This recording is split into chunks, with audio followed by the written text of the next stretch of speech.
Hai semuanya, ketemu lagi bareng Mihu di sini.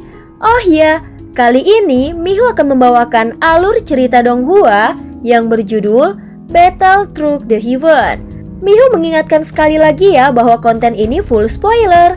Tanpa lama-lama lagi, yuk langsung aja kita masuk ke isi ceritanya.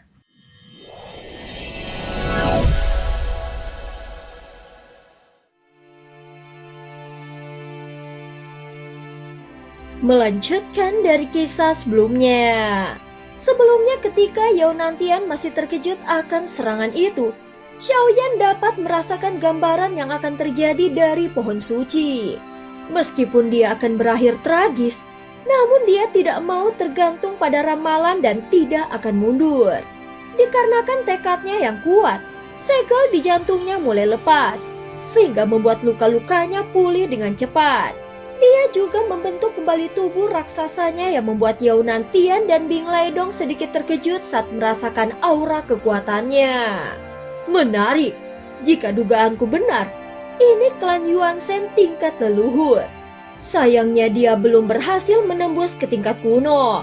Kalau sudah, mungkin dia benar-benar akan kesulitan menghadapinya. Ucapan ini bukan berasal dari Yao Nantian, melainkan dari Bing Laidong yang sejak awal belum pernah bertindak. Saat suaranya jatuh, naga es raksasa di bawah kakinya segera menyebarkan kabut es ke sekeliling tubuhnya. Awalnya naga es itu hanyalah senjata yang terkondensasi. Namun sekarang dia memiliki jiwa layaknya makhluk hidup dan memiliki kehendaknya sendiri. Dalam sekejap naga es itu menggerakkan tubuh besarnya dan mengitari Xiaoyan. Namun naga itu tidak langsung menyerang, melainkan hanya melayang dan berputar di sekitar Xiaoyan. Detik berikutnya, hawa dingin dari tubuhnya mulai mengamuk hebat dan menekan Xiaoyan dari segala arah, seolah ingin membekukannya. Kekuatan naga es itu bukanlah kekuatan biasa.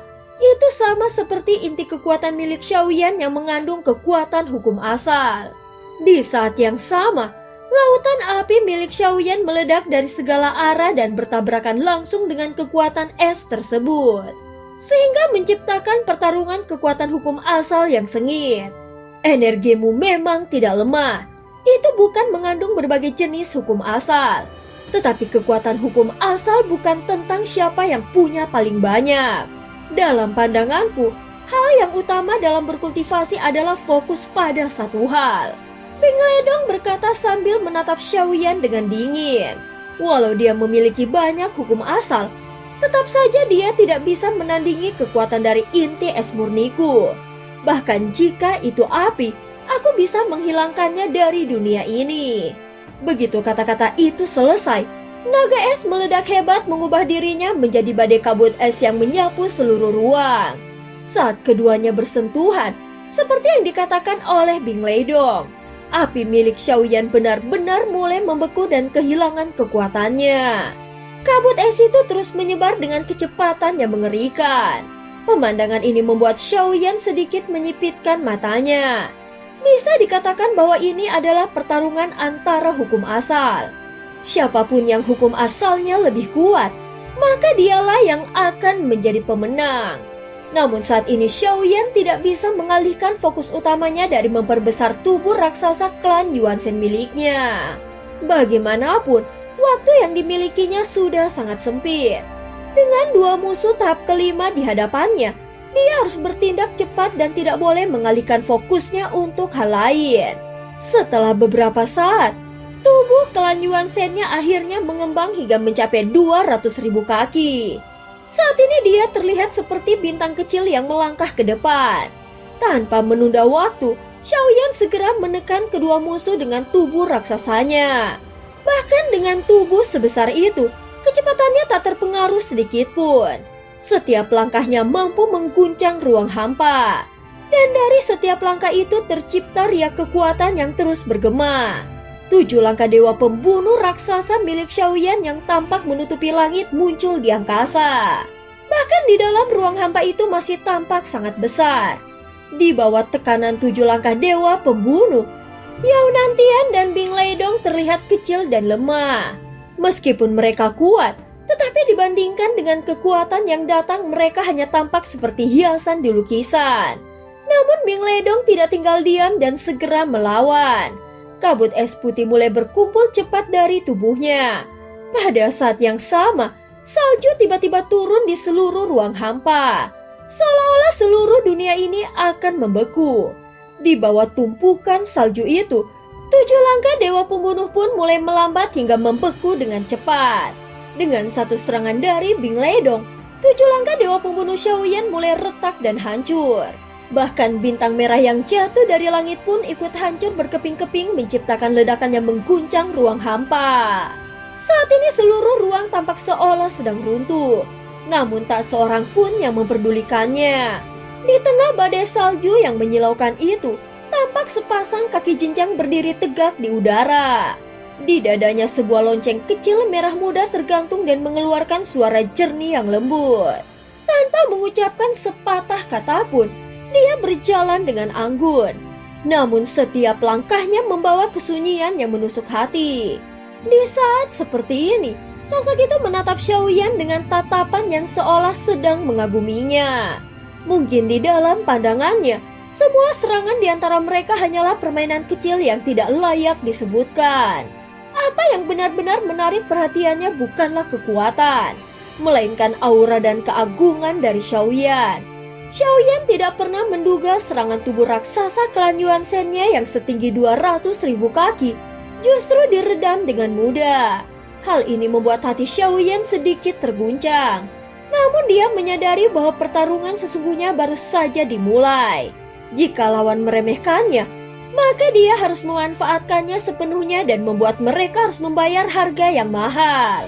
Dengan satu raungan keras, Xiaoyan mengaktifkan formasi larangan seolah-olah hendak menelan seluruh ruang hampa.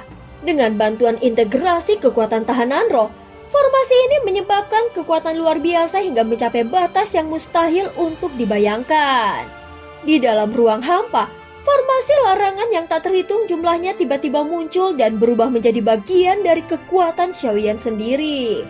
Baiklah, mari kita mulai, ucap tahanan roh dengan penuh semangat.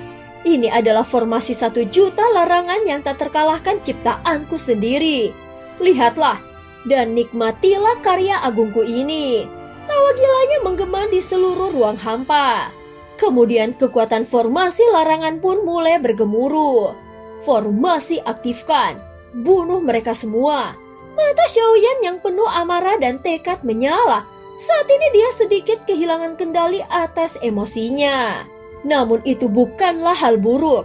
Hal ini lebih dikarenakan dia telah mengerahkan sepenuhnya kekuatannya pada pertempuran ini. Saat berikutnya kekuatan formasi larangan yang dahsyat mulai berputar. Itu tampak seperti senjata tajam yang tidak bisa dikendalikan oleh kekuatan jiwa yang lemah. Namun bagi Xiaoyan yang kini memiliki kekuatan jiwa ilusi, mengendalikan formasi ini ibarat menggenggam senjata yang sangat cocok di tangannya. Saat ini formasi terus berputar liar menyapu dan melesat ke arah Yao Nantian dan Bing Ledong. Seketika ekspresi keduanya langsung berubah. Bagaimanapun, kekuatan formasi larangan ini di luar nalar mereka. Formasi larangan yang tak terhitung jumlahnya terus mengelilingi mereka dan itu tampak seperti jutaan rantai naga yang hendak membelenggu mereka di tempat itu. Saat berikutnya formasi demi formasi menyatu membentuk dinding formasi larangan yang sempurna dan indah, hingga membuat mereka terpanah dalam ketakutan. Bahkan kekuatan yang dimiliki oleh para dewa pun mungkin tidak akan mampu menciptakan formasi sekompleks ini. Mungkin reinkarnasi yang mulia itu benar-benar memiliki sesuatu yang luar biasa. Gumam Yao Nantian dengan ekspresi wajahnya yang tampak sangat serius. Bing Ledong, apakah kau punya cara untuk memecahkan ini? Bing Ledong langsung mengeringit saat mendengarkannya. Yao Nantian, jangan bersikap seolah kau ini lemah. Kau pikir aku tidak tahu? Kau juga belum menunjukkan kekuatanmu yang sebenarnya. Namun belum selesai mereka berbicara, kekuatan formasi larangan itu semakin menyempit dan hampir menutupi celah terakhir. Tetapi pada saat itulah sebuah perubahan terjadi. Dari kejauhan di dalam ruang hampa, Tiba-tiba muncul bunga-bunga berwarna merah keunguan yang tumbuh dengan lambat dan elegan. Namun itu bukan bunga biasa. Saat bunga-bunga itu menyentuh formasi larangan, seluruh formasi yang diciptakan oleh tahanan roh mulai runtuh satu persatu. Dalam sekejap langit dan bumi dipenuhi bunga-bunga misterius yang menyapu seluruh formasi larangan. Saat berikutnya, formasi 1 juta larangan tak terkalahkan buatan tahanan roh hancur total. Akhirnya formasi larangan yang hendak mengurung Yaunantian dan Bing Leidong juga langsung lenyap seketika. Seluruh ruang hampa kini telah rusak parah dan bisa runtuh kapan saja. Jika ruang itu ambruk, maka semua makhluk hidup di dalamnya akan tersapu. Beberapa mungkin akan terpental ke tempat lain, namun sebagian besar mungkin akan dihancurkan tanpa ampun. Kemunculan bunga-bunga misterius ini membuat kehancuran ruang hampa menjadi jauh lebih cepat dan ganas. Setelah beberapa saat, suara nyaring bergema di antara bunga-bunga. Mengapa kalian tidak menungguku? Dari hamparan bunga yang mekar seperti taman surgawi, ada bayangan seseorang yang perlahan muncul. Dia seanggun dewa dan langkahnya sangat ringan. Namun kehadirannya memecah keheningan. Dan cerita pun berakhir. Terima kasih udah dengerin Mihu dari awal sampai akhir ya. Please jangan lupa untuk like, comment, and subscribe. Sampai jumpa.